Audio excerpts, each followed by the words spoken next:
E recebamos agora com muito carinho a salva de palmas do Dr. Rodrigo Silva.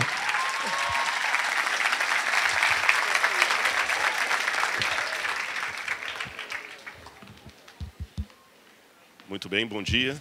Agora, quero cumprimentar a todos que estão assistindo de casa, porque eu sei que está sendo transmitido via internet este momento, e eu fico muito feliz com todos que estão aqui. Só tenho que começar, de maneira talvez um pouco chata, fazer uma escusa. Eu vou explicar o que é.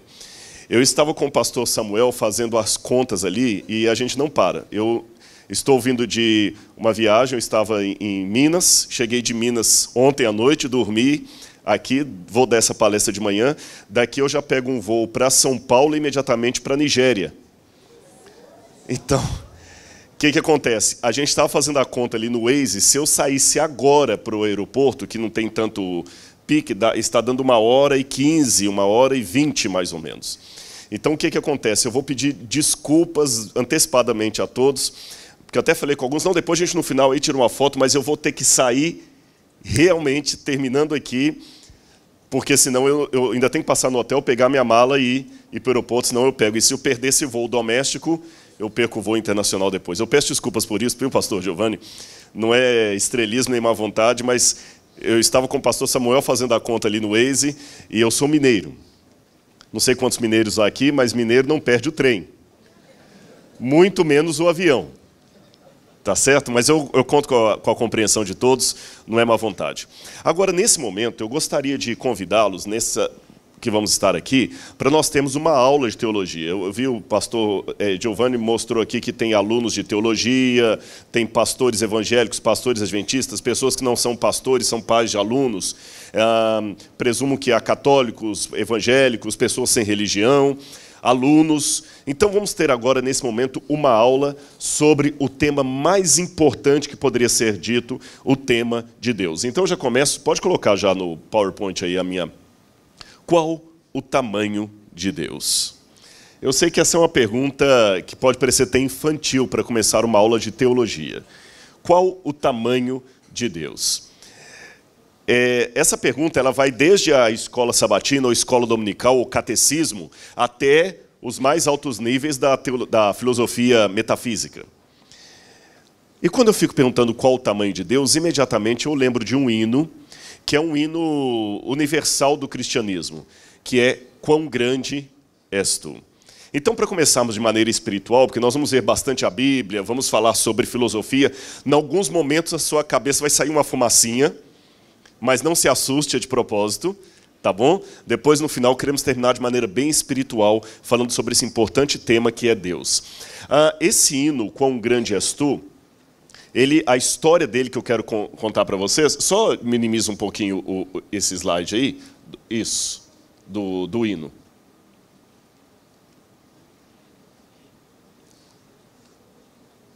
Isto.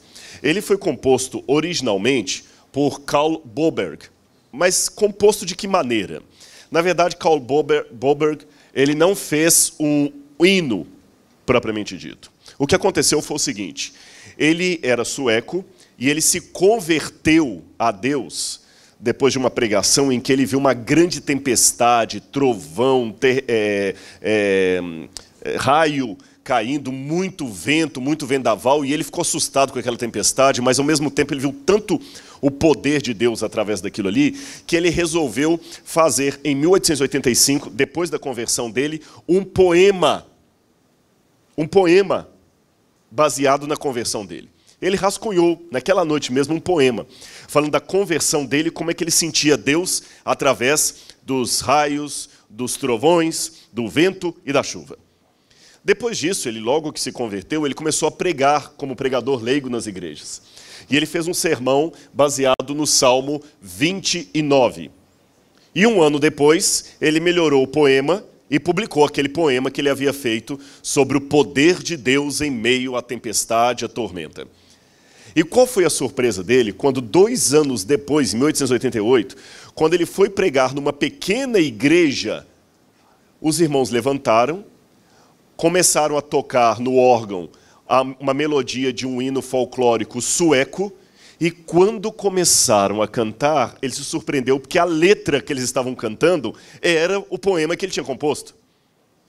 Imagina a alegria. Você compõe um poema sobre o poder de Deus na natureza, na sua conversão. Um dia você vai pregar numa igreja, os irmãos levantam, começam a cantar uma melodia sueca e a letra é justamente aquela que você havia composto.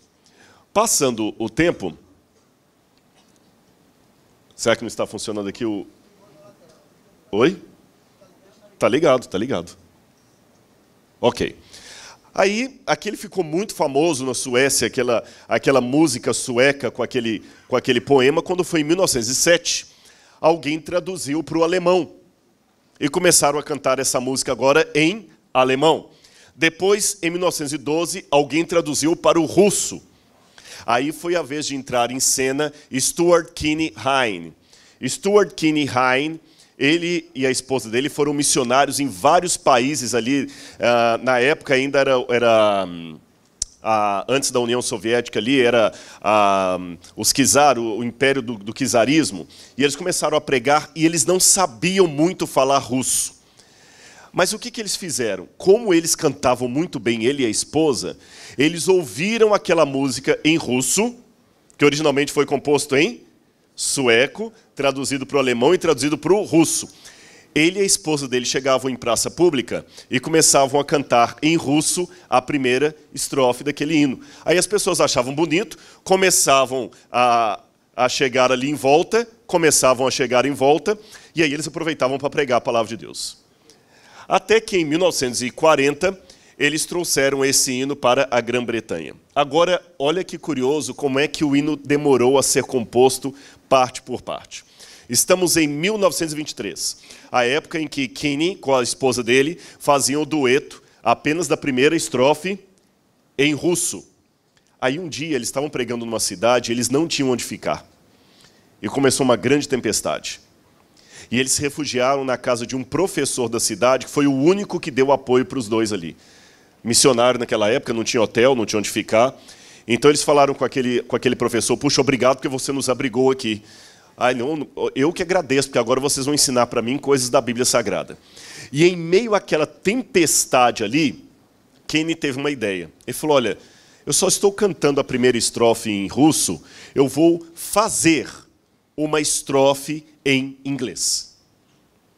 E ele com a esposa na janela, agradecendo a Deus pelas almas que se converteram pela pregação deles e vendo o poder de Deus através da tempestade, tiveram a mesma sensação espiritual que Boberg teve anos atrás. E com base nesse sentimento, eles puderam compor a primeira estrofe do hino Quão Grande És Tu, que eu queria convidar vocês a cantarem comigo. A primeira estrofe foi composta, então, em 1923, quando Kinney e a esposa dele tiveram uma experiência em meio à tempestade semelhante à de Boberg anos atrás. Vamos colocar a primeira estrofe?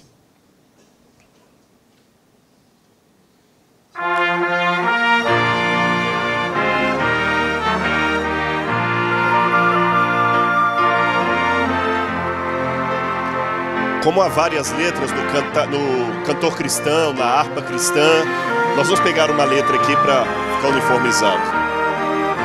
Imagine agora Kinney e a esposa dele vendo a tempestade e tendo a mesma sensação de Boberg. Então eles cantaram.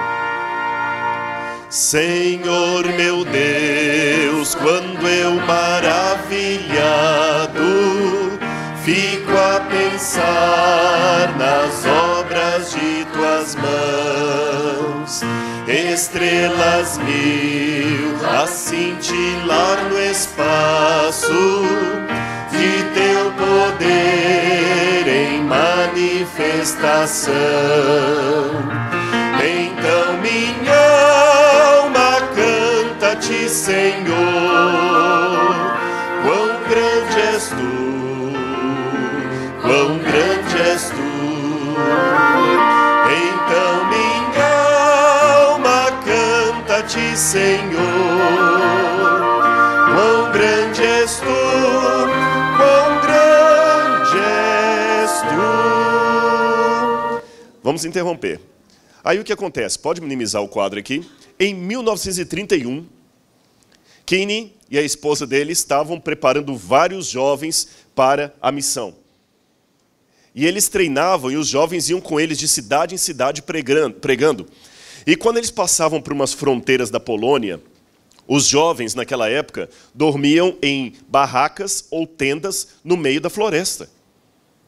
De uma cidade para outra, iam a pé, às vezes no lombo de animais, pregando a palavra de Deus. Não dava para pagar dinheiro de ferrovia para todo mundo. Mas ele notava com a esposa dele o ânimo daqueles jovens para pregar a palavra de Deus. Dormindo em colchão, em saco de dormir, no meio do mato mesmo, como se fosse um acampamento, e aqueles jovens felizes ali com a fogueira, e falando das glórias de Deus, das maravilhas de Deus, e ele falou com a esposa dele, puxa, que lindo, né? Em meio a essa natureza aqui, essas montanhas, os vales, eles não reclamam da comida, não reclamam de nada, só querem pregar a palavra de Deus.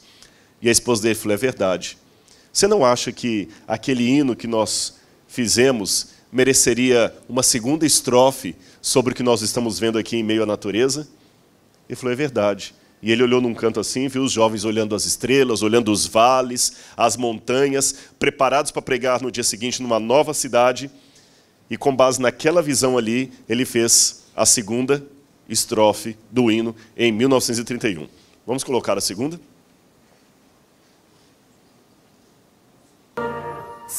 Caminhar por campos e florestas, escuto as aves belas a cantar, se estendo o olhar do alto da montanha, da fonte alegre eu ouço murmurar, então minha alma canta-te, Senhor, quão grande és tu,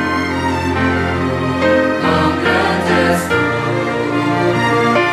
então minha alma canta-te, Senhor, quão grande és tu, quão grande és tu. Passou o tempo e novas experiências eles tiveram. Uma que alegrou muito o casal foi quando eles foram visitar uma pequena aldeia, porque eles ouviram que ali já havia uma comunidade de crentes fiéis, estudando a palavra de Deus, e não tinham sido batizados ainda, porque não havia um pastor para fazer o batismo. Então, Kenny e a esposa dele foram lá. E descobriram, para surpresa deles, que a líder daquele pequeno grupo de crentes ali era uma mulher. Era a irmã Ludmila, casada com o senhor Dmitri. Os dois eram camponeses. E, pasmem, a senhora Ludmila era a única que sabia ler naquela aldeia. E ele falou, como é que a senhora aprendeu a ler para pregar a Bíblia para eles? Ela falou o seguinte, eu pedi a Deus inspiração para ler o livro de capa preta. E a senhora aprendeu a ler sozinha na Bíblia? Sozinha. E como é que essa Bíblia apareceu aqui? Ela falou, quando houve a queda do Império dos Czars, um soldado russo correu, porque os soldados deram debandada, né, os que eram fiéis ao czar. E um soldado, no desespero, ao sair correndo, deixou cair para trás uma Bíblia.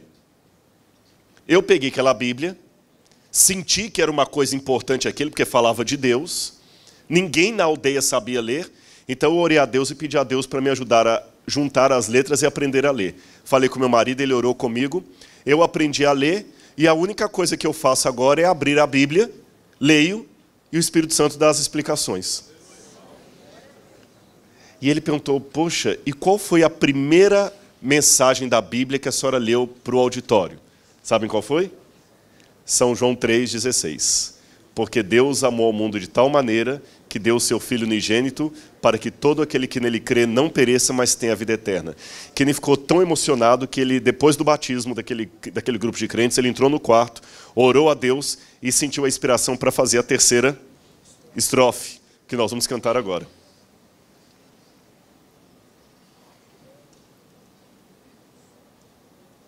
Se penso então que sem poupar teu filho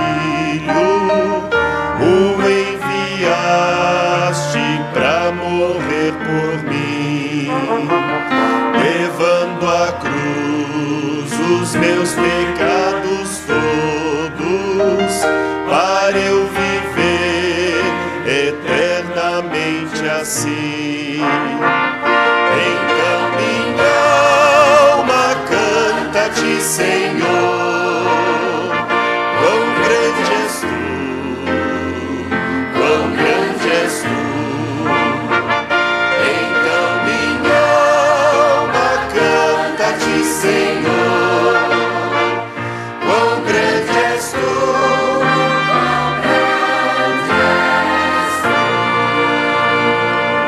Os anos continuaram passando e Kenny e sua esposa se aposentaram das missões. Se aposentaram, mas isso não significa que deixaram de continuar pregando. Eles voltaram para Londres e agora já estávamos no período pós-guerra, 1948. E vocês sabem que com o fim da Segunda Guerra Mundial, o mundo foi dividido em dois eixos: os países comunistas e os capitalistas. E muitos poloneses, pessoas da antiga União, do antigo leste europeu, que agora faziam parte da União Soviética, mesmo algumas pessoas do leste, da parte norte oriental da Alemanha, ficavam na Inglaterra, como refugiados.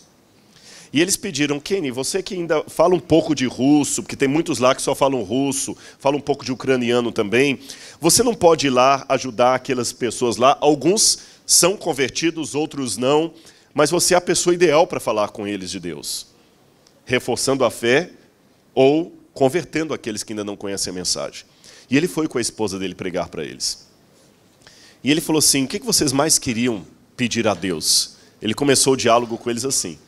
Um levantou e falou assim: o que a gente mais queria, voltar para casa. Estamos aqui em Londres, no Reino Unido, mas sabe, a língua não é a nossa. A comida não é a nossa, o tempero não é o nosso, a música não é nossa. Nós estamos querendo voltar para casa. Só isso. Se Jesus viesse agora, a gente pediria para nos levar para casa. Então ele aproveitou aquele sentimento para pregar para eles a questão da volta de Cristo e quando ele vai nos levar ao lar. E já idoso, depois de tudo isso, ele compôs então a última estrofe do hino em 1948, que é a que nós vamos cantar agora. Ao vi Jesus em resplendor e glória, para levar-me ao lar dos filhos seus, mostrar-me-ei em gratidão infinita e exclamarei: quão grande és tu, meu Deus. Então minha alma canta-te, Senhor, quão grande és tu, quão grande és tu. Então minha alma canta-te, Senhor, quão grande és tu.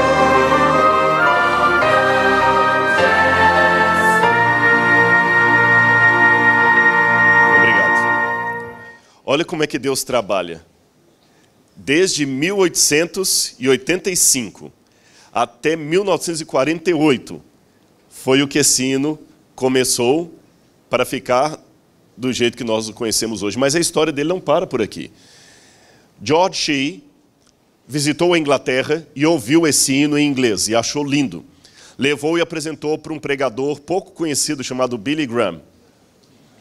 E tornou-se um dos hinos prediletos de Billy Graham nas grandes cruzadas que Billy Graham fazia para os Estados Unidos. E muitas pessoas se converteram na América pelo hino de Billy Graham.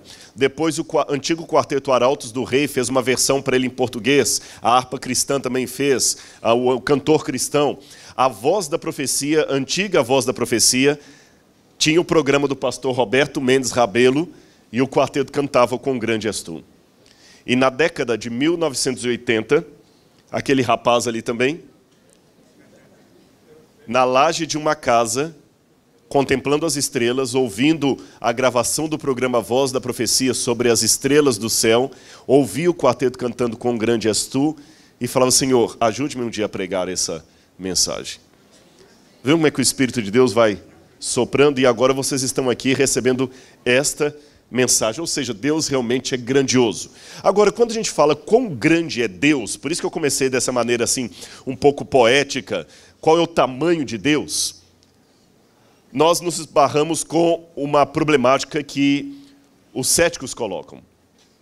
Essa problemática ela é apresentada por Xenófanes, que ele dizia que se os bois e cavalos tivessem mãos e pudessem pintar e produzir obras de arte semelhante às dos homens, os cavalos pintariam os deuses sob a forma de cavalos e os bois pintariam os deuses sob a forma de bois. O que Xenófanes queria dizer aqui é que essa questão de divindade é apenas uma reprodução da própria humanidade, é uma extensão dos nossos desejos, das nossas inquietações e tudo mais. Isto é verdade em relação à religião grega, que Xenófanes conhecia, mas não pode ser verdade em relação à revelação bíblica, porque ela é a única que trabalha um conceito que você não consegue ver noutra cultura. Monoteísmo mais criação de tudo o que existe. Isso gera uma visão única de Deus. Como assim? Eu vou explicar para vocês. Quando eu comparo todas as versões antigas sobre a criação do universo e a existência dos deuses, sejam os mitos sumerianos, sejam os mitos egípcios, ugaríticos, ou mesmo até algumas lendas indígenas, mesoamericanas que nós temos, todos eles têm sempre o mesmo formato. Qual é ele? Você tem uma ideia de um universo eterno e autogerado, ou autogerado. Esse universo eterno ou autogerado produziu os deuses, que por sua vez produziram a humanidade.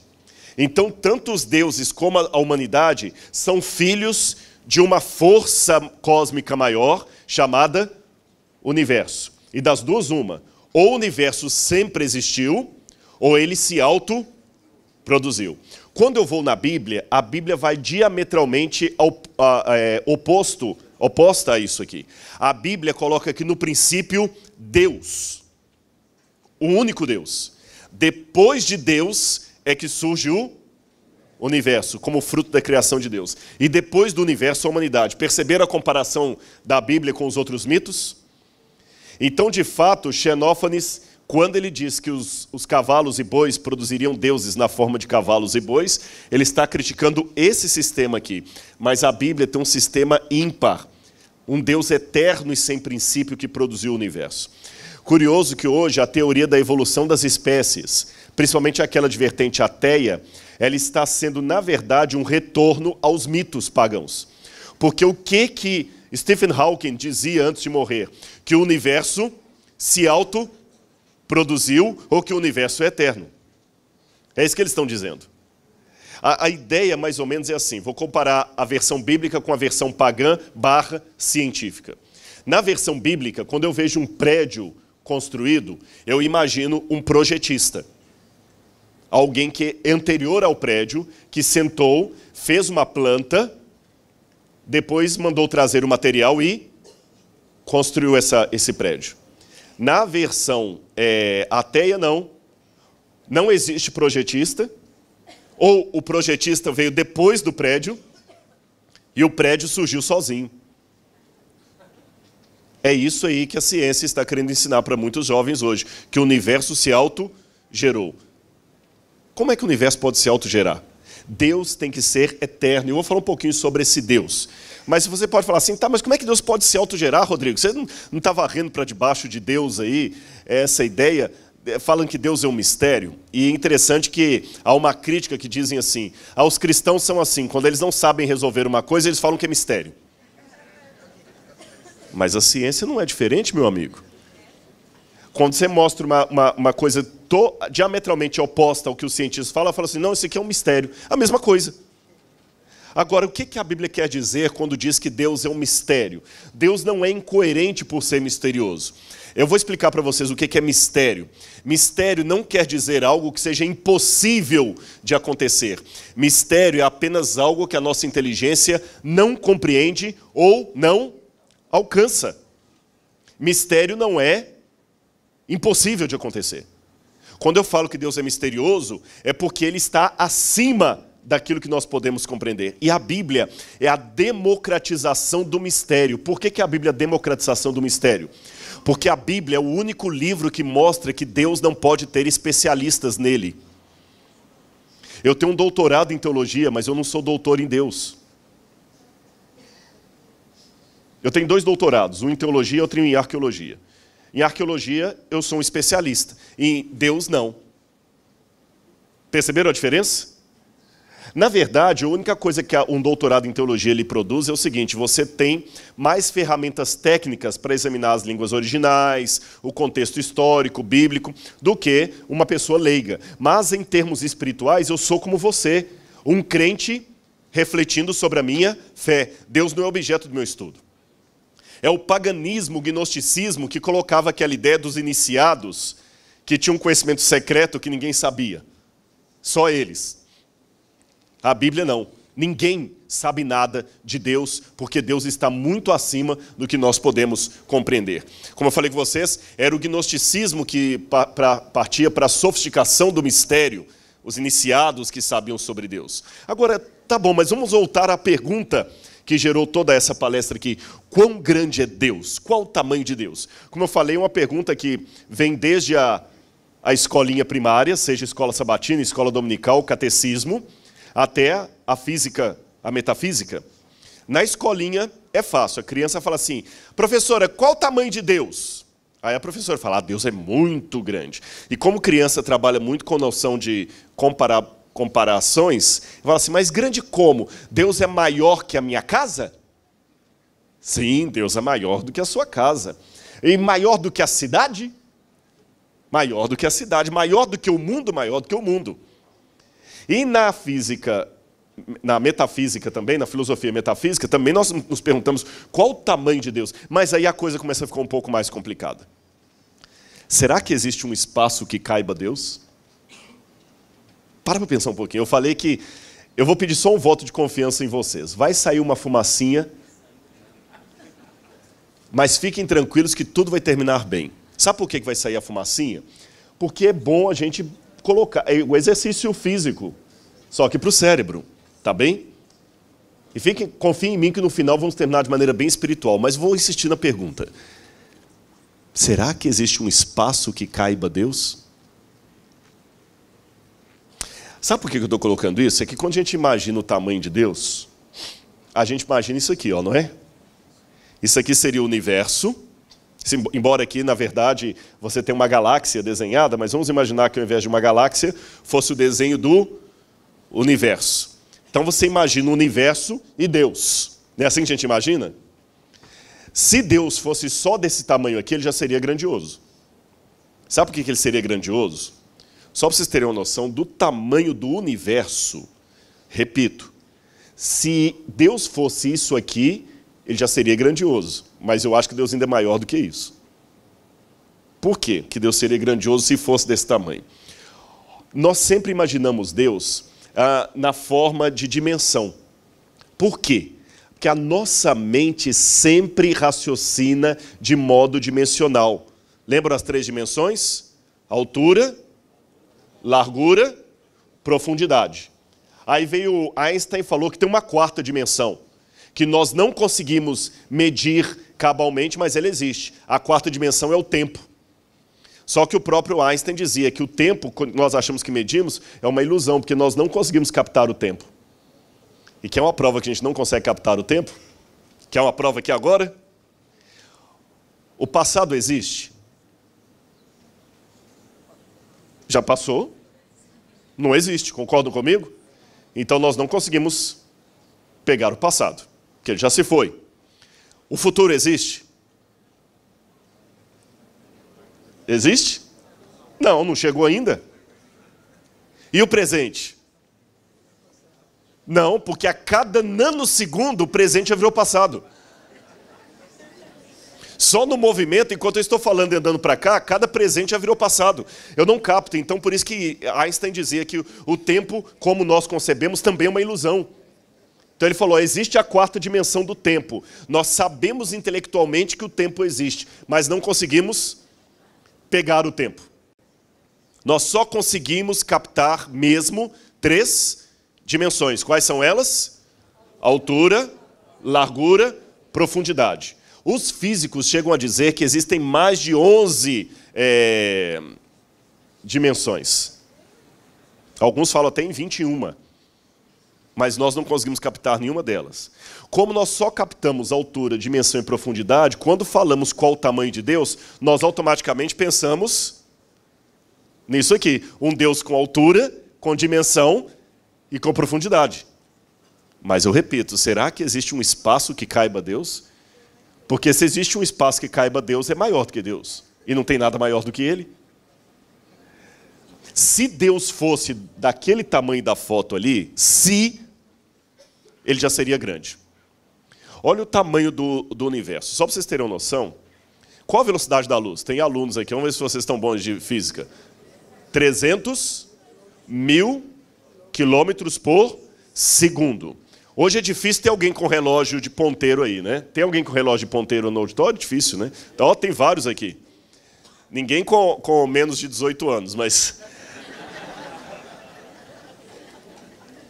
Enquanto o relógio... Vejam bem, qual a velocidade da luz?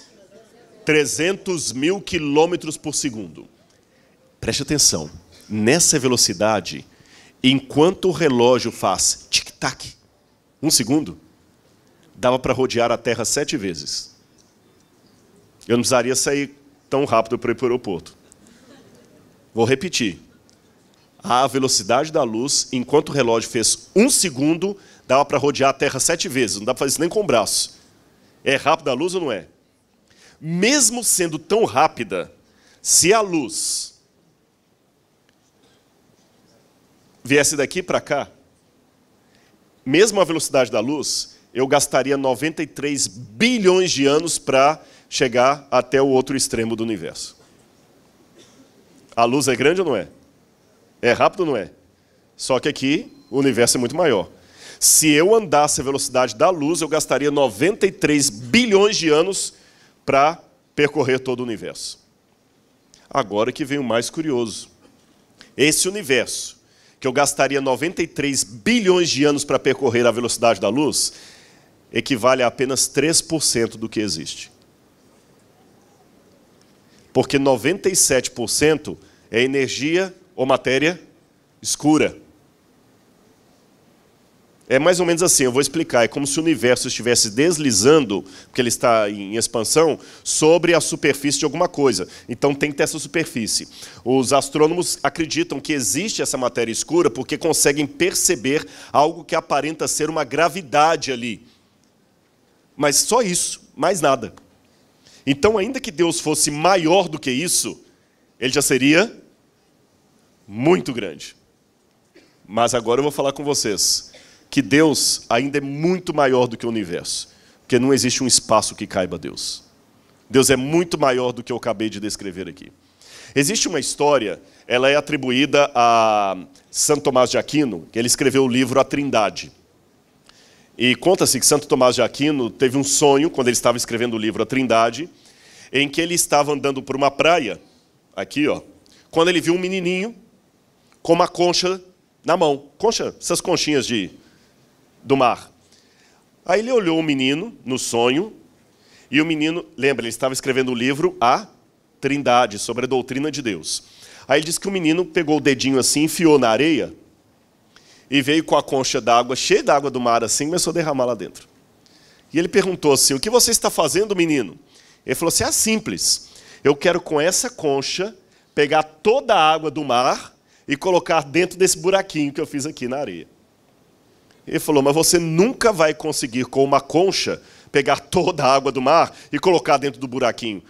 Ah, eu pensei que dava, porque o senhor está tentando colocar todo o conhecimento de Deus num livro, com uma caneta. Toma. Ou seja, daqui a pouquinho nós vamos ver o que a Bíblia me diz de Deus.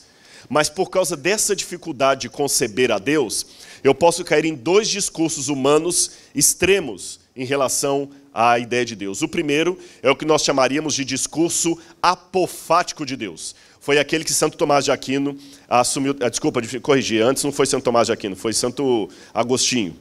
Viu? Perdão. Corrigindo, que eu acho que eu falei Santo Tomás de Aquino, não foi? Antes foi Santo Agostinho. Tá bom? Agora que você está Santo Tomás de Aquino. É bom a gente saber, assim, vocês conhecem a história do pastor que uma vez estava pregando como eu e se atropelou ali nos personagens bíblicos? E ele estava empolgado, aquele dia o Espírito desceu mesmo, o homem estava... Porque Jesus tinha um propósito na vida de alguém. E ele chegou à cidade de Jericó, porque havia alguém que precisava dele ali. Um homem que ninguém gostava dele em Jericó. Esse homem chamava-se Nicodemos. Mas Jesus tinha um propósito para a vida de Nicodemos. Nicodemos era um homem, meus irmãos, como muitos de vocês. Nicodemos era baixinho. Nicodemos era ladrão. As pessoas cuspiam quando Nicodemos passava pelas ruas de Jericó. Mas Nicodemos queria mudar de vida. E Jesus chegou em Jericó, aquela multidão, e Nicodemos correu de um lado para o outro, querendo ver Jesus, ele não conseguia. Aí alguém, pastor, é Zaqueu. E ele não escutava. E daqui a pouquinho Nicodemos subiu até uma árvore. E lá de cima esperava Jesus passar. E quando Jesus passou embaixo daquela árvore, olhou para Nicodemos, aí ele recebeu um bilhete. Pastor Zaqueu. Aí Jesus, obrigado, olhou para Nicodemos e falou, Nicodemos, desce porque esse lugar pertence a Zaqueu.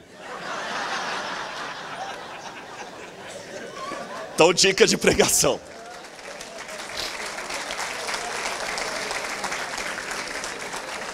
Disto posto, Tomás de Aquino, sai que esse lugar é de Agostinho. Santo Tomás de Aquino propôs, agora é Tomás de Aquino mesmo, um discurso chamado apofático de Deus. O que é o discurso apofático? Apó, em grego, significa o que está longe, distante. Então, o discurso apofático de Deus quer dizer, a única coisa que a teologia falou até hoje é o que Deus não é, porque o que ele é em essência ninguém sabe. Entenderam o ponto? Não podemos falar nada sobre Deus, porque Deus está muito acima do conhecimento humano. É a chamada teologia negativa, discurso apofático de Deus. Mas outros, por outro lado, projetam um discurso catafático de Deus. O que é catar em grego? De acordo com ou baixar para pegar alguma coisa. Tanto é que você não fala que vai catar... Vou catar aqui o coquinho. O catafático, ele é outro extremo. Ele descreve Deus de uma maneira assim tão pequena, tão detalhada, que parece realmente que Deus é apenas um objeto de estudo. Aí que vem a ideia de doutor em divindade, doutor em Deus, doutor em espiritualidade. Perceberam isso? Olha, irmãos, deixa-me dizer para vocês. Extremismo é sempre um lado da verdade que ficou louco. É isso que é extremismo. É um dado que você pega e só fica naquilo. Deus realmente é grandioso? É. Mas eu não posso colocar que ele é tão grandioso a ponto que eu não possa dizer nada sobre ele. Eu posso dizer coisas sobre Deus. Eu posso dizer coisas sobre Deus, sim. Mas não de maneira tão detalhada que eu descrevo Deus como se ele fosse um objeto. Aí sim, o que Xenófanes falou procede. A gente acaba projetando Deus conforme a nossa própria imagem e semelhança. Vamos abrir a Bíblia em Atos, capítulo 17, versos 24 em diante. Atos 17, versos 24 em diante. Vamos ver o que o livro de Atos nos diz a respeito de Deus, quando Paulo estava pregando ali na cidade de Atenas. Atos 17, versos 24 em diante. O Deus que fez o mundo e tudo o que nele existe, sendo ele Senhor do céu e da terra, não habita em santuários feitos por mãos humanas. Então, pode continuar com sua Bíblia aberta, ou seu smartphone. Paulo está deixando bem claro aqui que Deus é o Senhor do céu e da terra, e ele não habita em santuários feitos por mãos humanas, nem é servido por mãos humanas como se de alguma coisa precisasse, pois ele mesmo é quem a todos dá vida, respiração e tudo mais. Ou seja, Deus não precisa de nada. Concordam comigo? Não é isso que a Bíblia está falando? E vai mais. De um só fez toda a raça humana, para habitar sobre toda a face da terra, havendo fixado os tempos previamente estabelecidos e os limites da sua habitação, para buscarem a Deus, se porventura, tateando, o possam achar, bem que não está longe de cada um de nós, pois nele vivemos e nos movemos e existimos, como dizem alguns de vossos poetas, porque dele também somos geração. Sendo, pois, geração de Deus, não devemos pensar que a divindade é semelhante ao ouro, à prata, à pedra, trabalhados pela arte e imaginação do homem. Então a Bíblia estabelece bem claro que Deus não pode ser fruto da projeção humana, mas nós humanizamos demais Deus. Isso é um problema às vezes. Mas Deus não encarnou, eu vou chegar nesse ponto daqui a pouquinho. Mas num primeiro momento, quando eu digo nós humanizamos demais a Deus e coloco num tom pejorativo, é que nós acabamos tornando Deus extensão daquilo que nós somos. E muitos pregadores na igreja, a doutrina é o seguinte: Deus não gosta do que eu não gosto. E Deus aprecia aquilo que eu gosto. Podem olhar. Muitas pessoas, na verdade, usam o púlpito para pegar mais as suas vontades e as colocam na boca de Deus. Então eu tenho aqui 4 possibilidades de ver a Deus. A parte teísta do universo, a parte teísta mostrando Deus no universo é o seguinte: você tem o universo físico, ele foi criado por um Deus inteligente, interpessoal. O que é interpessoal? Que Deus é uma pessoa e se relaciona, tá certo? Interurbano, que se relaciona. Então Deus é interpessoal, ele é pessoal, inteligente e se relaciona com o universo que ele criou, mas ele é separado do universo. Existe uma outra vertente que é o deísmo. O deísmo acredita que Deus criou o universo, mas o abandonou. Ou possivelmente que Deus até é impessoal, que a gente nem sabe se ele é uma pessoa. O ateísmo acredita apenas no universo físico, não existe Deus. E o último, que é o panteísmo, Deus e o universo é uma coisa só. Hoje muitas escolas, muitas áreas de ciência estão envolvidas nesses 2 elementos aqui, olha. Ou o universo é a única coisa que existe ou existiu, ou o universo acaba sendo o próprio Deus. Me chama a atenção a linguagem de alguns cientistas ateus, que o que a Bíblia atribui a Deus, ele atribui à natureza. A gente fala o seguinte: Senhor, quão grande és tu, quão grande é a natureza. Porque eles sabem que o ser humano precisa de romantismo. Aí agora falam muito da magia. A magia da natureza, como a natureza é sábia. Como se a natureza fosse um ser inteligente mesmo. O que a Bíblia ensina, afinal, sobre Deus? Já mostramos o texto de Atos. Deus é transcendente. Que palavra é esta, Rodrigo? Notinha de rodapé. Transcendente. Deus transcende. Ele está além de tudo que eu possa imaginar. A Bíblia diz que ele é o criador de tudo. Gênesis 1, verso 1, Salmos 33, verso 6, Jeremias 10, verso 12. Ele transcende a tudo. Ele é o alfa e o ômega, o princípio e o fim. Ninguém é comparável a ele. Ele criou o tempo e o espaço. Isso aqui eu quero chamar a atenção. Se você ler depois com calma 1 Reis capítulo 8, verso 27. Vamos ler só essa passagem? 1 Reis capítulo 8, verso 27. 1 Reis capítulo 8, verso 27. Na minha tradução diz assim, é a oração de Salomão quando estava consagrando o templo. Mas de fato habitaria Deus na terra, eis que os céus e até os céus dos céus não podem te conter, quanto menos esta casa que edifiquei. Lembra a pergunta que eu fiz? Será que existe um espaço que caiba Deus? Qual a resposta bíblica? Pode responder com firmeza? Não. E curioso, será que o tempo também abarca Deus? Não. Porque ele é o alfa e o ômega, o princípio e o fim. Quando eu fecho a Bíblia e vou para os livros de física, eu aprendo uma coisa muito interessante. A teoria mais em voga entre os físicos, aí eu não sou físico, um professor de física explicaria isso melhor do que eu, apenas uma analogia, não uma palestra sobre isso. Os físicos costumam dizer que quando houve o Big Bang, junto com o Big Bang, iniciaram a gravidade, tá certo? O tempo e o espaço. Ou seja, antes do Big Bang, não havia nem tempo, nem espaço.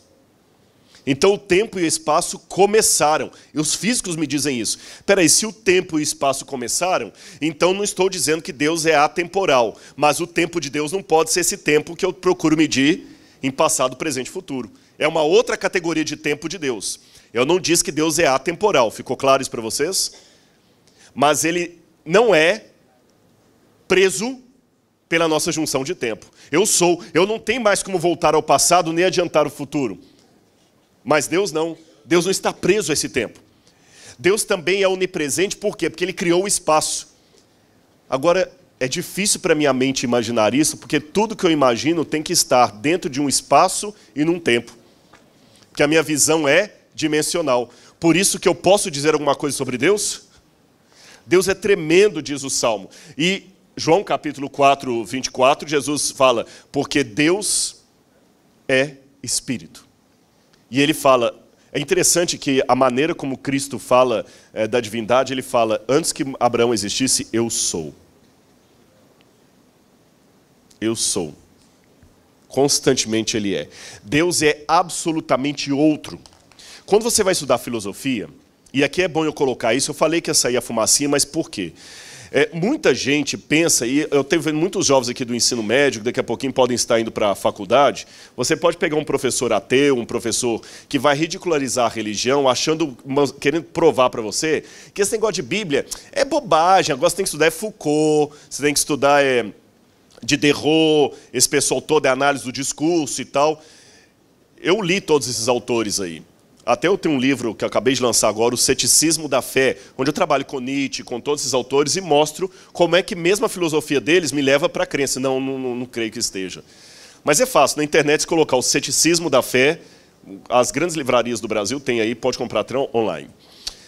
Então, o que eu ia dizer, por que estou dizendo isso para vocês? Para você ver que a doutrina bíblica de Deus é muito profunda, é mais profunda que a filosofia hegeliana. Quando você estuda filosofia metafísica, aprenda uma coisa. Tudo que você vai descrever na Bíblia, na vida, tudo, 100%, tudo que você vai descrever na Bíblia, você só pode falar destas coisas de 3 modos. Não existe 4. Tudo. Você pode falar por univocidade. O que é predicar de alguma coisa por univocidade? Simples. Eu tenho aqui uma árvore. Eu falo, essa aqui é uma pereira. E a pereira é uma árvore frutífera. Aí eu vou para o lado de cá e eu tenho outra árvore. Eu falo, essa aqui é uma macieira. E a macieira é uma árvore frutífera. Frutífera vale de maneira igual, tanto para um elemento quanto para outro. Isso é falar por univocidade. A característica que vale para um, vale igualmente para o outro. Ok, esta é uma maneira que eu tenho de descrever as coisas que existem. Mas eu também posso falar por equivocidade. O que é equivocidade? É o contrário. É quando eu falo para vocês assim, gente, eu chego em casa e eu tenho um cachorro de estimação que é muito esperto. E a menina chega e fala assim, que cachorro do meu namorado esqueceu o meu aniversário ontem. Aí é equivocidade. Cachorro, para mim, é um animal de 4 patas. Na fala da menina, é um animal de 2 pernas. Perceberam? Isso é falar por equivocidade. E a terceira e última forma que eu tenho de falar de alguma coisa é por analogia. É quando você não tem nada que você possa falar que se equipara àquilo, mas também não é o oposto. É uma analogia, uma comparação tímida.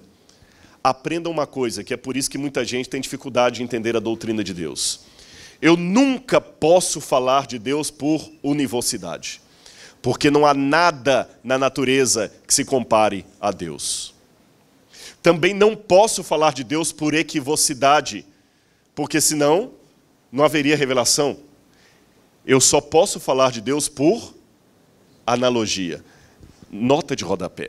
É por isso que muitos movimentos da cristandade têm dificuldade de entender a Trindade. Porque eles falam o seguinte, como é que 3 pode ser 1, pode ser 3? É porque ele está pensando em Deus. Só que aprenda uma coisa, o 3 da Trindade não é o 3 da matemática. Porque o 3 da matemática eu posso acrescentar 1 e vira 4. Eu posso tirar 1 e vira 2.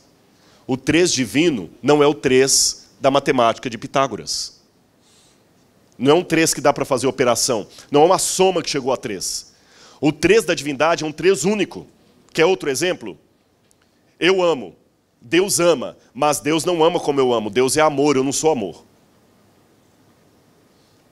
Uma vez também alguém que não aceitava a divindade de Cristo falou comigo o seguinte, é simples, você não é filho do seu pai? Falou, sou. Então, Jesus também é o Filho de Deus. O seu pai não existiu antes de você? Sim. Então, se Jesus é o Filho de Deus, Deus tem que existir antes de Jesus. Simples assim. Eu falei, não. Não é simples assim. Porque o meu pai, para me gerar, precisou da minha mãe. E teve relação com ela. Então, qual que é a mulher de Deus aí que deu à luz a Jesus? Então, a paternalidade de Deus em relação a Jesus não é a mesma do seu pai em relação a você. Quem faz esse tipo de situação está pensando em Deus por univocidade ou equivocidade. Eu só posso falar de Deus por analogia, ponto. A mesma coisa eu digo àqueles que querem defender a Trindade, falando o seguinte, é simples, como é que 3 podem ser 1? Olha, a água tem estado líquido, sólido e gasoso, 3 em 1. Não, não é assim. Ou como uma irmã lá no Canadá, que uma vez falou para um professor amigo meu, pastor, esse negócio de Trindade, 1, 2, 3, quanto mais melhor. Não é bem por aí. O que mais que a Bíblia me diz sobre Deus? A Bíblia diz que Deus é invisível, incompreensível, incognoscível. Ou seja, você não pode ver Deus, você não pode compreender Deus, você não pode conhecer a Deus. Querem exemplos? Evangelho de João, capítulo 1, verso 18. Evangelho de João, capítulo 1, verso 18. Evangelho de João, capítulo 1, verso 18. Todos viram a Deus. Tá certa a leitura? Aí ninguém? Deixa eu ver. É verdade. Ninguém jamais viu a Deus. O Deus unigênito que está no seio do Pai que o revelou. 1 Timóteo, capítulo 1, verso 17. 1 Timóteo, capítulo 1, verso 17. 1 Timóteo, capítulo 1, verso 17. Assim, ao Rei eterno, imortal, invisível, Deus único, honra, glória pelos séculos dos séculos. Invisível. 1 Timóteo 6,16. Olha como é que a carta termina. O único que possui imortalidade, que habita em luz inacessível, a quem homem algum jamais viu, nem é capaz de ver. Mas alguém pode perguntar, mas Rodrigo, vem cá, no Antigo Testamento, Moisés diz que viu a Deus face a face. Panim lepanim, em hebraico. Como é que explica isso? Expressão idiomática. A gente, às vezes, não presta atenção na expressão idiomática da Bíblia. Quando eu falo com vocês, gente, desculpem-me, eu estou morto de cansado. Significa que eu estou realmente morto? Que eu virei defunto? Que defunto agora cansa? Isto é uma expressão idiomática. Sabe o que significa face a face em hebraico? Intimidade, não necessariamente ver o rosto um do outro. Quer a prova que Moisés não viu a Deus face a face? Olha, em Êxodo capítulo 33, versos 9 a 11, ele fala que conversava com Deus face a face. Mas quando você vai no verso 20, 33, verso 20, Deus fala com Moisés assim, não me verás o rosto, porque nenhum homem pode me ver o rosto e sobreviver. Então, todas as vezes que Pai aparecia no Antigo Testamento, essa era uma visão mediada por Jesus Cristo. O próprio Novo Testamento vai dizer que a nuvem que conduzia o povo no Israel, que era Cristo. Não posso falar de Deus por univocidade, nem por equivocidade, apenas por analogia. Mas aí eu tenho um problema. Aí eu tenho um problema. Eu preciso mais do que uma analogia de Deus. Eu preciso conhecer a Deus intimamente. João 17, verso 3. A vida eterna é esta, que te conheçam a ti, Deus único e verdadeiro, e a Jesus Cristo, a quem enviaste. Como é que eu posso conhecer a Deus se Deus é incompreensível? Como é que eu posso conhecer a Deus se a água do mar não cabe num buraquinho com toda a concha? Curioso que a Bíblia apresenta Deus aparentemente de maneira contraditória. Aparentemente. Porque ela fala que Deus é transcendente, ou seja, Ele é acima de tudo que existe, mas ela também fala que Ele é imanente. Quer um exemplo? Olha, nós lemos aqui o texto que não existe um espaço que possa conter Deus, nem os céus dos céus podem caber Deus. Lembram disso? Mas a mesma Bíblia fala que Deus habita com o humilde e contrito de coração. Se alguém me amar, guardará a minha palavra, diz Jesus. Eu e meu Pai viremos para ele e faremos nele morada. Mas espera aí, mas se nenhum espaço cabe Deus, como é que ele pode caber no meu coração? A Bíblia fala que ele é espírito, mas fala que ele se fez carne. A Bíblia fala que ninguém é igual a Deus. A quem podemos igualar o Altíssimo? Ninguém é igual a ele. E a mesma Bíblia fala que Deus criou o homem à sua imagem e sua semelhança. Parece contraditório, não parece? Esse é o paradoxo de Deus. Deus é invisível, incognoscível, mas ao mesmo tempo, ele é íntimo. Qual o tipo de Deus que eu preciso para me dar a garantia de que o mal não se levantará por duas vezes no universo? Tem que ser um Deus que está acima do universo. Um Deus que não possa ser surpreendido pelo futuro. Um Deus que não muda de pensamento. Não pode ser um Deus que tem uma criptonita que possa destruí-lo. Se Deus fosse poderoso como o super-homem, eu teria um problema. Porque vai que a criptonita cai nas mãos do diabo. Não é verdade? Concordam comigo?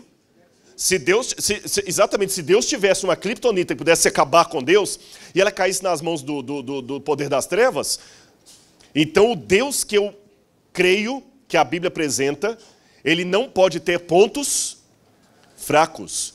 Ele não pode duelar com a vontade dele.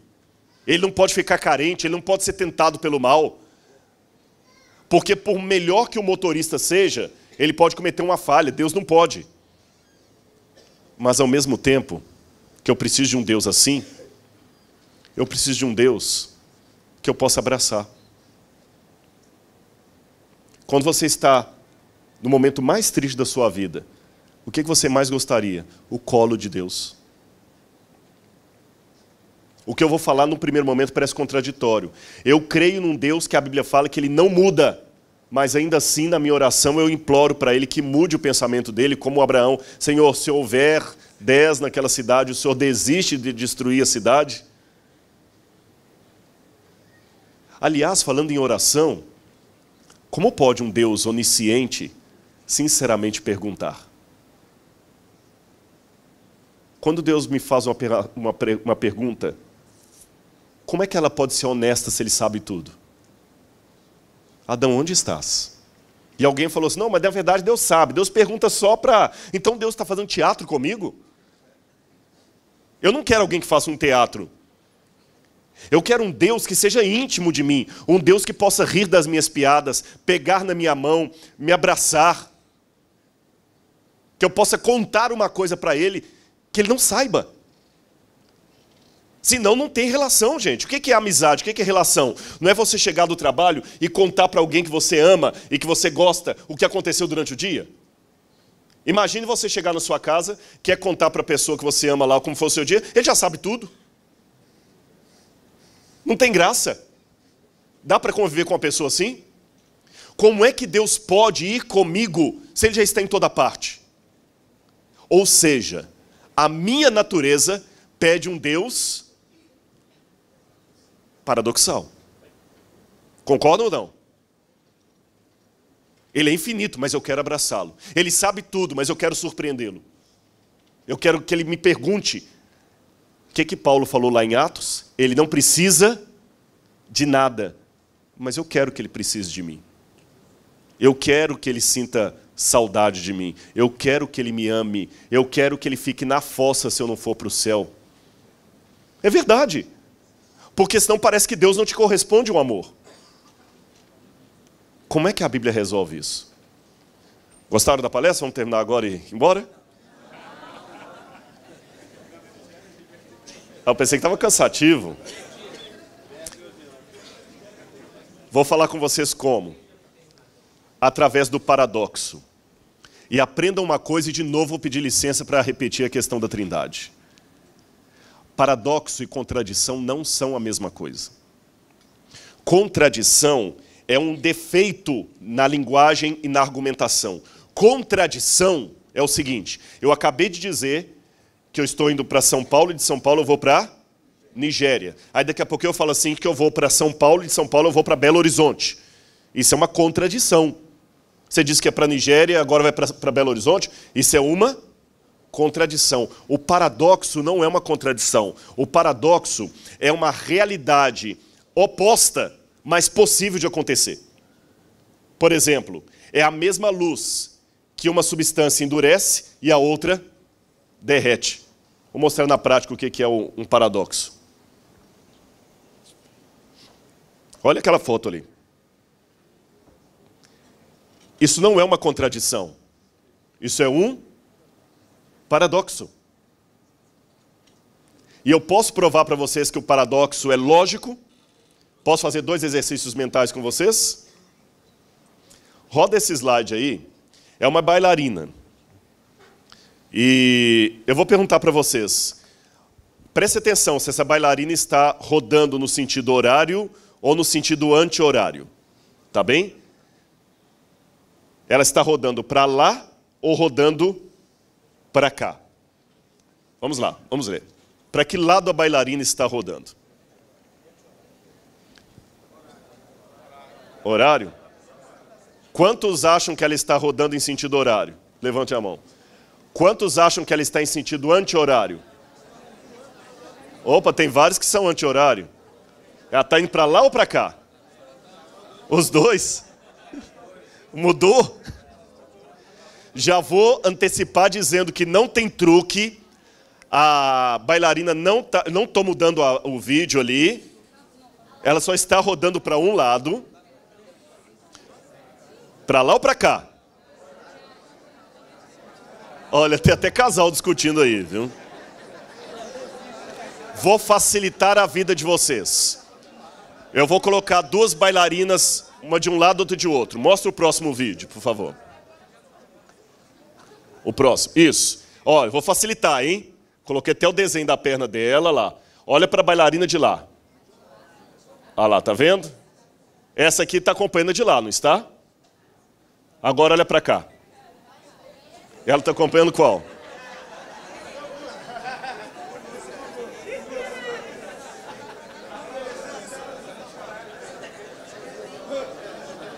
Obrigado. Sabem por que eu mostrei esse exercício aqui?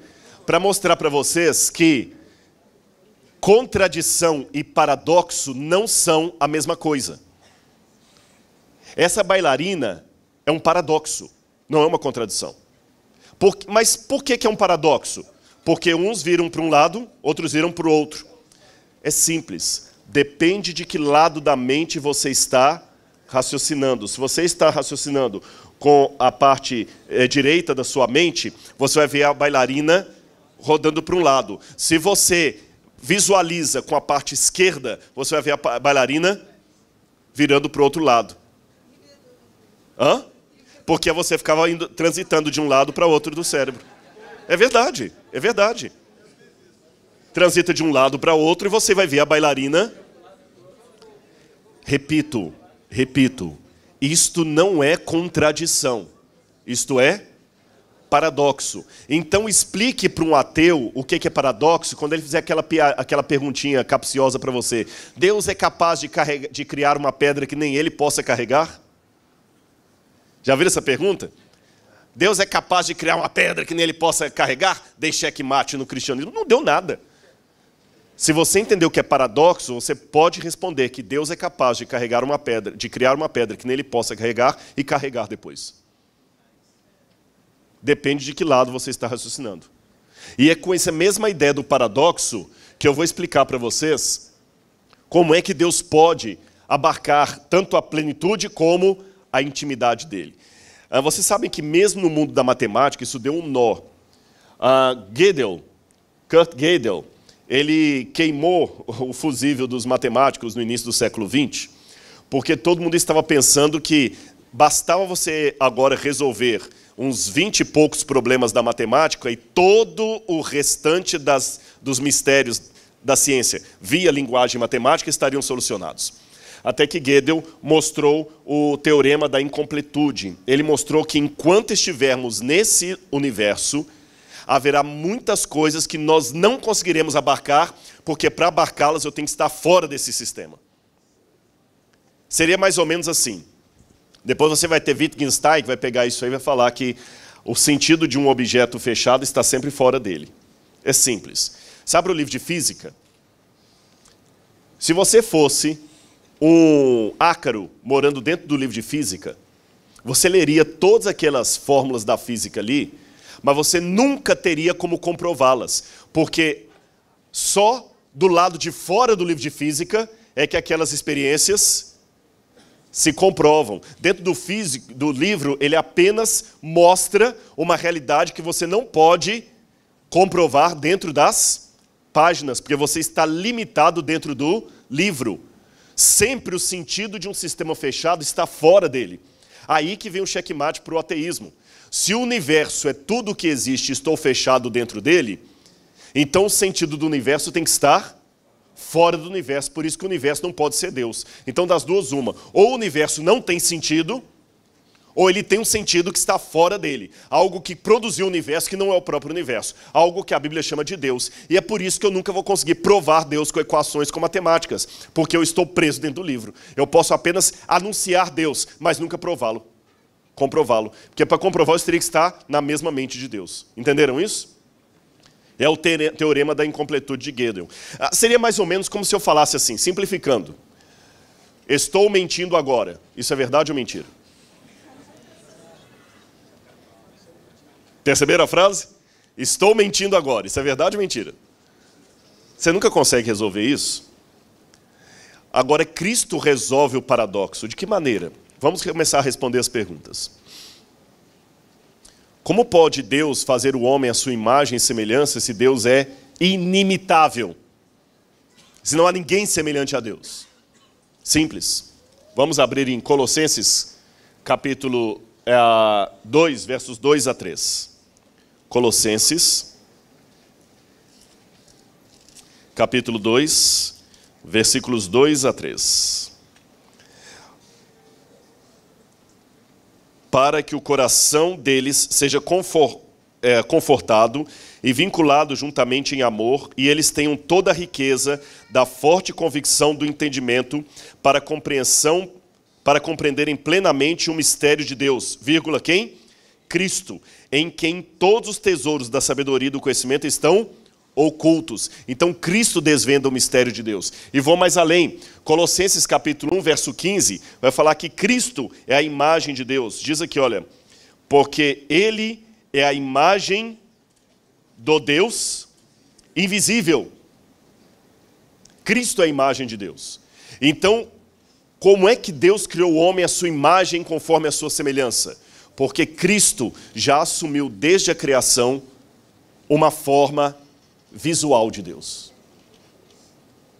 Perceberam? Cristo é a revelação da divindade.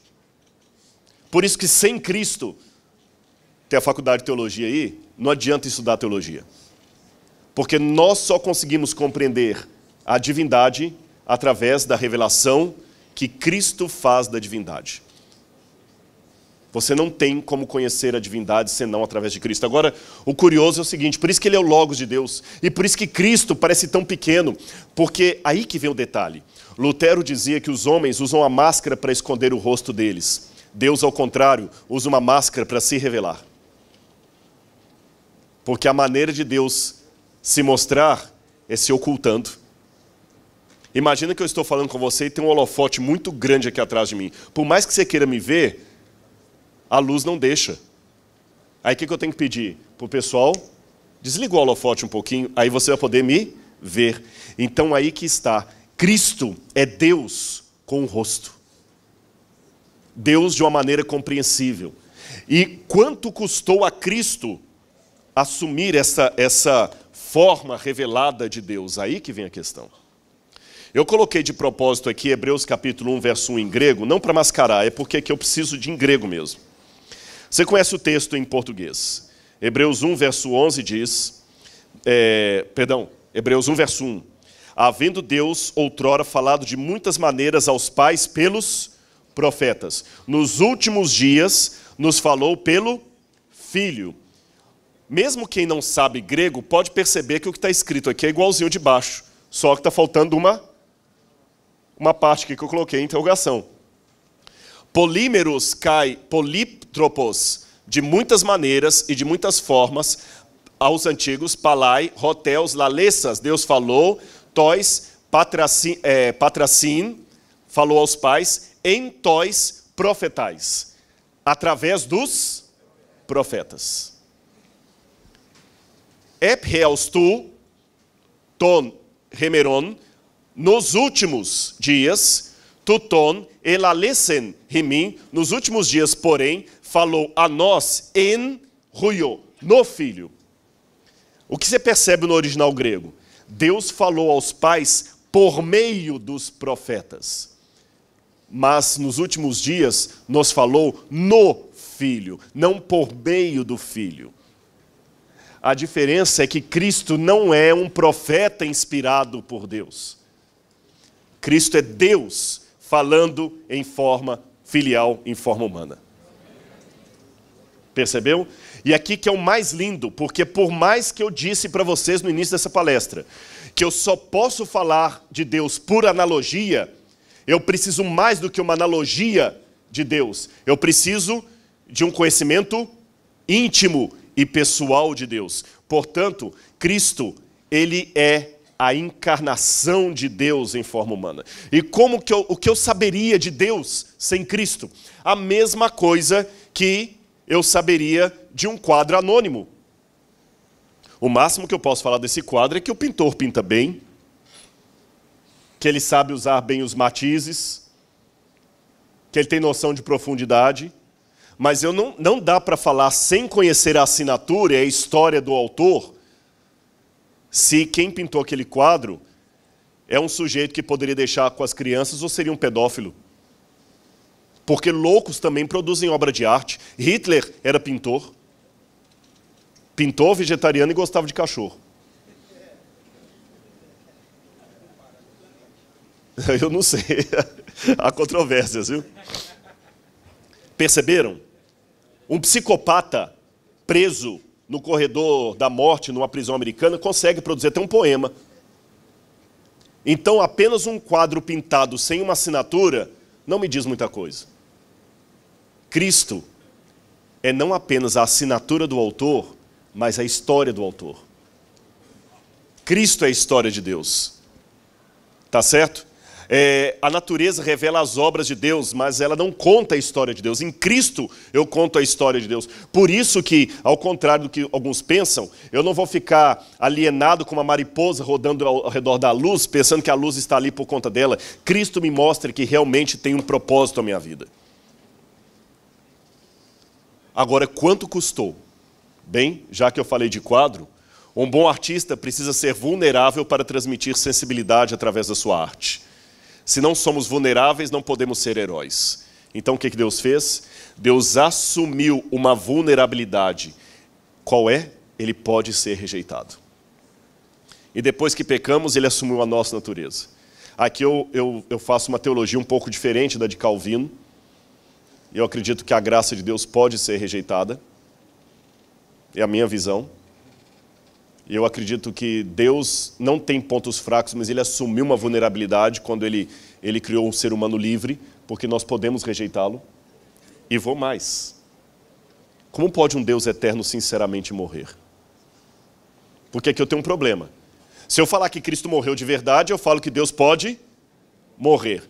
Se eu falo que Cristo morreu de mentirinha, então não teve sacrifício na cruz do Calvário. A parte divina de Cristo não podia morrer.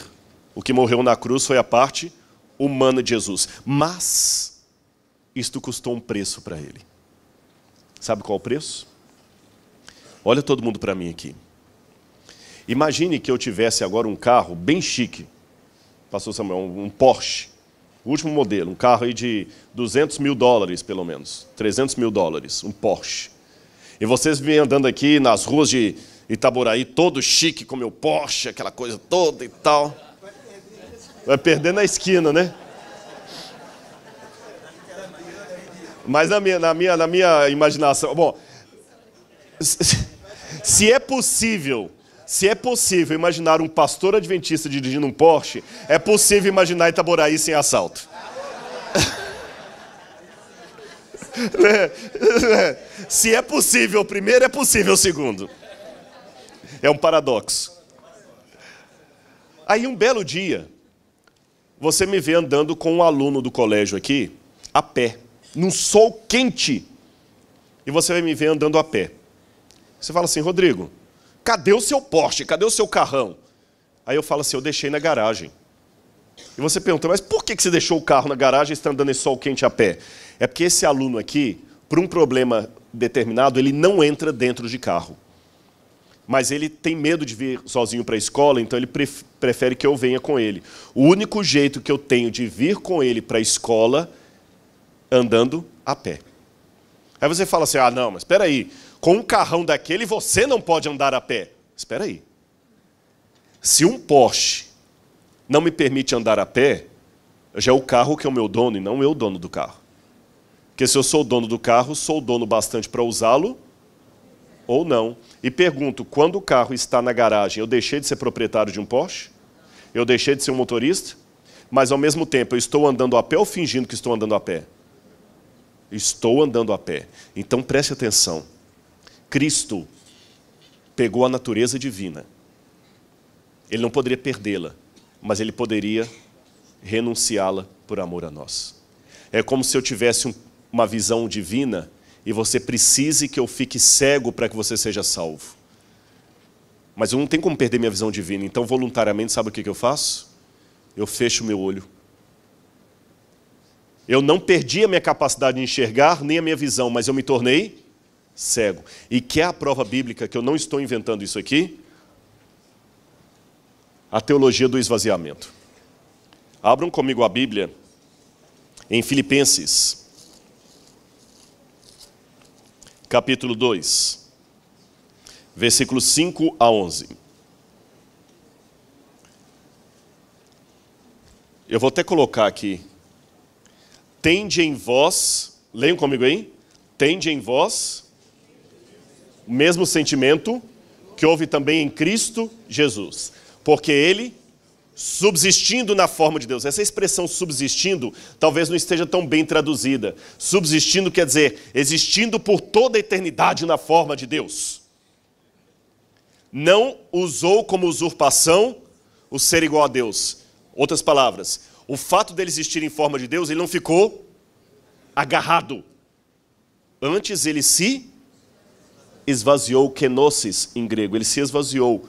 Então vou descer, se ele esvaziou, assumindo a forma de... Como é que está na sua Bíblia aí? Servo. E depois que ele assumiu a forma de servo, ele parou por aí? Ele se esvaziou mais ainda, assumiu a semelhança de homem. E depois que ele assumiu a semelhança de homem, ele esvaziou mais ainda. O que fala a Bíblia? Humilhou-se a si mesmo a ponto de morrer morte e morte de cruz.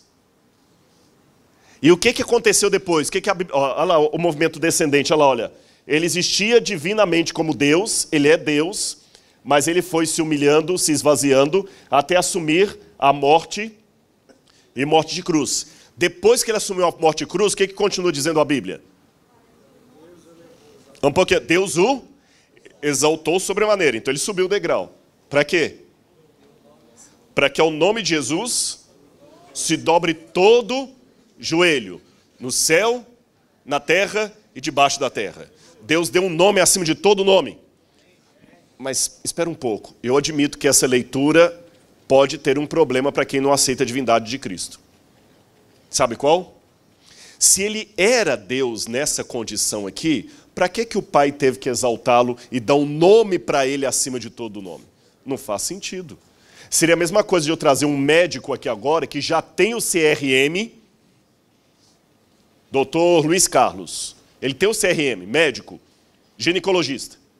Aí agora vocês trazem esse médico até a frente aqui e falam, gente, agora que o Colégio Adventista de Itaboraí vai dar um título honoris causa de médico para o Dr. Luiz Carlos. Faz sentido isso? Você vai dar um título honorífico para quem já tem o CRM? Não faz sentido. Se Cristo era Deus, para que ele precisaria ter um nome acima de todos dado pelo Pai? Aqui que vem o ponto. Em primeiro lugar, nessa condição, Cristo era Deus por natureza. Mas quando ele abriu mão, se esvaziou dos seus atributos divinos para se tornar homem e voltou para o céu, ele mostrou que ele não é apenas Deus por natureza, mas por honra ao mérito. Ele é Deus e merece ser Deus. Se existisse eleição para Deus no universo, o único compatível com o cargo era Jesus. Porque ele provou, pelo seu caráter, que ele não é Deus apenas porque ele tem o poder sobre o universo. Ele é Deus porque ele tem o caráter de Deus, ele tem a mente de Deus. Entende? Porque é fácil ser general quando você tem um exército na sua retaguarda. Difícil é continuar tendo a patente, mesmo sozinho com uma espada na mão. E ele não luta, agora eu vou falar uma coisa que parece blasfêmia, mas não é. Deus não luta com o mal usando os poderes de Deus. Simples. A gente não está em meio ao grande conflito entre o bem e o mal? Se Deus lutasse como Deus, haveria luta? Não tinha. O próprio fato de ter um conflito significa que ele não está lutando como Deus no sentido do poder. O que ele está usando para derrotar o diabo é o caráter dele. Quando ele fala o seguinte, pelo poder de Jesus, não é o poder, o raio que desce ali e fulmina, é o caráter dele que destrói o mal. Porque se ele usasse o poder dele, nem teria luta. O fato de ter luta significa que ele está lutando com o caráter dele. Por isso que ele, na carne, venceu o mal. Agora mais uma questão. Ele não perdeu a divindade dele. Mas João 1,14 diz que o verbo se fez carne e habitou no meio de nós. Eu vou colocar uma coisinha aqui, não esqueçam, porque eu vou precisar dessa informação agora no final da palestra. Essa expressão se fez carne, no grego, eskenoo, significa que ele fez a sua tenda, o seu tabernáculo, o seu santuário no nosso meio.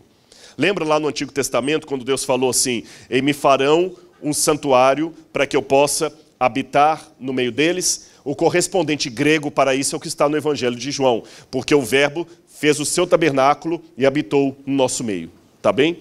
Agora, quando ele foi para o céu, será que ele voltou à condição anterior? Qual tipo de morte Cristo deveria enfrentar por nós? Hebreus capítulo 2, verso 9. Hebreus capítulo 2, verso 9. Amaste a justiça e odiaste a iniquidade. Por isso, Deus, o teu Deus, te ungiu com... Perdão, 2, verso 9. Perdão, li errado. Vemos, porém, todavia, aquele que por um pouco, tendo sido feito menor que os anjos, Jesus, por causa do sofrimento da morte, foi coroado de glória e honra, para que, pela graça de Deus, provasse a morte por todo homem. Cristo, então, teve a morte eterna, a mesma morte do lago de fogo e enxofre. Aqueles que no Apocalipse vão enfrentar o lago de fogo e enxofre, o farão porque não aceitaram o sacrifício de Cristo, porque ele enfrentou a morte para que ninguém precisasse enfrentar a morte. Agora, como é que um Deus eterno pode sinceramente morrer? O preço era a morte eterna. Por isso que fala, pela morte que ele enfrentou, o Pai teve que lhe dar um nome, porque ele vai ficar para sempre agora preso a um corpo humano. De onde você tirou isso, Rodrigo? Primeiro, não sou só eu que digo isso. Adam Clarke, Charles Swindoll, tem mais um autor que eu queria mencionar agora aqui, Matthew Henry, vários autores de teologia do passado, presbiterianos, batistas, diziam a mesma coisa. E para quem é adventista, Ellen White também fala a mesma coisa. Cristo manterá por toda a eternidade um corpo físico. Vamos ver algumas evidências bíblicas disso? Olha, Hebreus capítulo 10, versos 5 a 7. Hebreus 10, versos 5 a 7. Diz, por isso ao entrar no mundo diz, sacrifício e oferta não quiseste, antes um corpo me formaste. não te deleitaste com holocaustos e ofertas de pecado. Então eu lhe disse: eis que aqui estou, no rolo do livro está escrito a meu respeito, para fazer, ó Deus, a tua vontade. Depois de dizer como acima, sacrifícios e ofertas não quiseste, nem holocaustos e oblações pelo pecado, nem com isto te deleitaste, coisa que se oferecem segundo a lei. Então acrescentou: eis que aqui estou para fazer, ó Deus, a tua vontade. Remove o primeiro para estabelecer o segundo. Colossenses 2, verso 9. Colossenses 2, verso 9. Diz assim: porquanto nele habita espiritualmente toda a plenitude da divindade. Está certo? Está certo, como eu li? Nele habita corporalmente toda a plenitude da divindade. Hebreus 1, verso 2 diz que ele foi feito herdeiro do universo, sacerdote para sempre. O sacerdote de Cristo continua mesmo depois que o pecado for extirpado. Mas para que sacerdote não tem mais pecado? Prestar atenção no que eu quero perguntar, porque o sacerdote é o mediador entre o pecador e Deus. Mas quando o pecado for tirado da terra, para que sacerdócio? É porque esse foi o preço eterno que ele pagou.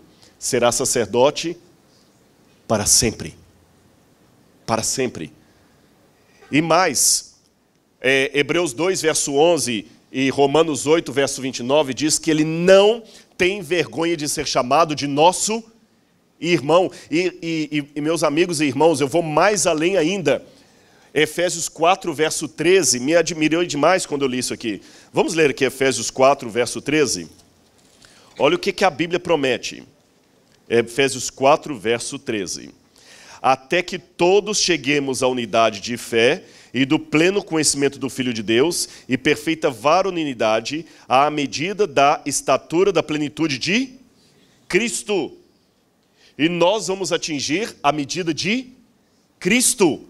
Porque fala que, também nós temos, quando fala da ressurreição, fala que nós vamos subir e ter um corpo semelhante ao seu corpo de glória. Paulo diz isso. Vamos ter um corpo semelhante ao da sua glória. Quando ele ressuscitou no corpo glorificado, ele apareceu para os discípulos ainda de forma tátil. Tanto é que Tomé pôde colocar a mão nas feridas. Interessante. Mesmo depois da ressurreição de Cristo, as feridas continuavam. Como é que ele subiu ao céu? De maneira espiritual? Ele subiu de maneira corpórea. E a Bíblia fala que há de vir do modo como o vimos subir. Então Cristo manterá para sempre. Por isso que a Bíblia fala que ele é o primogênito dos mortos, que a nossa ressurreição não é diferente dele. Ele mostrou as suas feridas. O nosso corpo glorioso na ressurreição será igual ao corpo de sua glória. Filipenses 3, verso 21, eu li o texto de Efésios e tem Filipenses também. Ele manterá o seu corpo na eternidade. Olha que curioso essa última passagem que eu quero ler com vocês aqui do Apocalipse. Apocalipse capítulo 21, verso 3. Apocalipse capítulo 21, verso 3. Então ouvi grande voz vinda do trono dizendo: eis o tabernáculo de Deus com os homens. Deus habitará com eles. Eles serão povos de Deus, e Deus mesmo estará com eles. Mas curioso, o tabernáculo não é o santuário? É ou não é? Mas olha o que diz o verso 22. Nela, na Nova Jerusalém, não vi santuário. Mas, se esse é o tabernáculo de Deus com os homens, como é que João fala que não viu santuário no céu? Mas olha a continuação. Nela não vi santuário, porque o seu santuário é o Senhor Deus Todo-Poderoso e o Cordeiro. Lembra que eu falei que vocês guardem essa informação que eu vou precisar dela? João 1, verso 14. E o verbo se fez carne e habitou no meio de nós. Qual será o tabernáculo de Deus com os homens na ressurreição? Porque Cristo vai continuar ali com o tabernáculo dele, que é justamente, segundo o Evangelho de João, o corpo físico dele. Tem uma passagem de Isaías que ela, do ponto de vista hermenêutico, ela é problemática, mas eu vou citá-la, que fala assim, os seus amigos perguntarão, que feridas são essas nas tuas mãos? São as feridas com que foi ferido na casa de meus amigos. Alguns comentaristas pensam que é um texto messiânico, falando da nova terra, outros pensam que não, que é um texto falando de falsos profetas. Como tem uma dubiedade hermenêutica, esse texto eu vou colocar com uma interrogação. Mas no conjunto, eu já espero ter deixado claro para vocês que Cristo vai ficar para sempre com o corpo glorificado. Eu sei que é um corpo glorificado, mas pessoal, pode pegar a casa mais linda dessa cidade, tirar o príncipe Williams, lá do Palácio de Londres, e trazê-lo para morar aqui, vai virar uma favela na cabeça dele, ou menos que isso. Cristo pode... Não se ofendam, vocês entenderam a comparação que eu quis dizer? Eu poderia falar isso com a minha cidade, com qualquer uma. Quem mora num palácio pode ser a casa mais linda aqui, para ele é ridícula. Para quem tem a plenitude de Deus, ficar por toda a eternidade, retido a um corpo humano glorificado, semelhante ao nosso, é o preço de muito amor. Aí que eu entendo vocês, quão grande é Deus, olha para Jesus e eu vou te dizer, porque já que eu não posso mensurar a Deus de maneira dimensional, porque não é questão de largura, espaço e profundidade, mas eu posso mensurar a Deus em termos de caráter. E quando me dizem qual o tamanho de Deus, eu falo, olha para Jesus. Quando na teologia me diziam, Deus nunca teve começo nem terá fim, eu não entendia Deus. Quando falavam comigo, Deus é 3 e 1 ao mesmo tempo, eu não entendia Deus. Quando diziam, Deus é todo-poderoso, todo onipresente, todo onisciente, eu não entendia Deus. Quando me disseram, Ele se fez carne e habitou no meio de nós, eu comecei a entender Deus. E por mais paradoxal que seja, não contraditório, embora a teologia não tenha Deus como objeto de estudo, eu não sou especialista em Deus, mas ao mesmo tempo eu posso dizer, não sou especialista em Deus, mas o conheço intimamente, porque eu conheço Jesus. Ele é infinito, mas eu posso abraçá-lo. Ele está em toda parte, mas Ele vai comigo onde eu precisar ir. Ele sabe tudo, mas Ele me faz perguntas honestas, porque Ele põe o carro na garagem e anda a pé comigo. Ele não perde a onisciência dele, mas Ele segura a onisciência lá e faz uma pergunta honesta. Meu filho, o que você quer que eu te faça? Ele sente falta de mim, Ele é apaixonado por mim. E por isso que outra coisa eu não tenho, senão render minha vida a Ele a todos os dias. E é por isso que existe a Escola Adventista, por isso que nós estamos aqui, agradeço a confiança de todos vocês nessa escola, por isso que aqui nós temos aula de religião sim, não para doutrinar crianças no sentido de uma única religião, mas para mostrar Deus. E o dia que nós não pudermos mostrar Deus na sala de aula, essa escola, ou ela fecha as portas, ou eu não falo, eu não serei mais representante dela. E você, todos os dias, entregue a sua vida a Deus. E através de Cristo, você perceberá que Deus é tão real, que quase dá para tocá-lo. Muito obrigado, que Deus abençoe a vida de vocês.